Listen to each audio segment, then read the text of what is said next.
Mga kababayan, sa kabila ng mainit pa ring panahon, ilang lugar pa rin sa bansa ang inuulan dahil sa Intertropical Convergence Zone. Kaya naman, maging handa sa pagbabago ng panahon. Alamin natin ang weather update mula kay Pag-asa Weather Specialist Veronica Torres.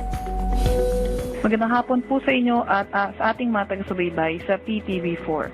Ngayong araw, inaasahan pa rin natin magpapaulan ng ITCZ o Intertropical Convergence Zone sa Zamboanga Peninsula, Western Visayas at Palawan. Frontal system ang magpapaulan sa Batanes at Babuyan Islands at sa Metro Manila at nalalabing bahagi ng ating bansa. Asahan naman natin ang bagyang maulap hanggang sa maulap na papawirin at mga tsansa ng mga localized thunderstorms.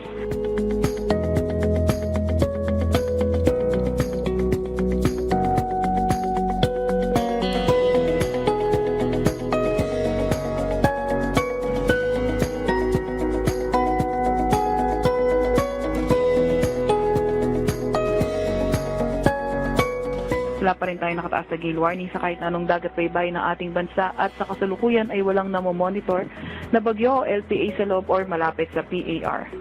Update naman tayo sa heat index. Ang pinakamataas na naitala kahapon umabot ito sa 47 degrees Celsius sa may Sangli Point, Cavite. Ngayong araw sa Metro Manila, posible maglaro mula 40 to 42 degrees Celsius ang heat index.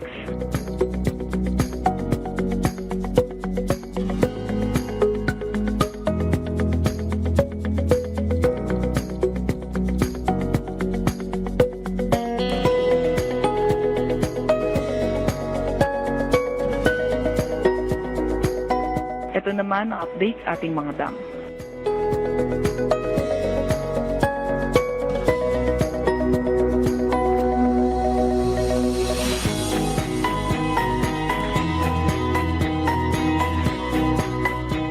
At yan ka muna ang pinakahuli sa lagay na ating panahon. Mula sa Weather Forecasting Center ng Pag-asa, Veronica Torres. Maraming salamat Pag-asa Weather Specialist Veronica Torres.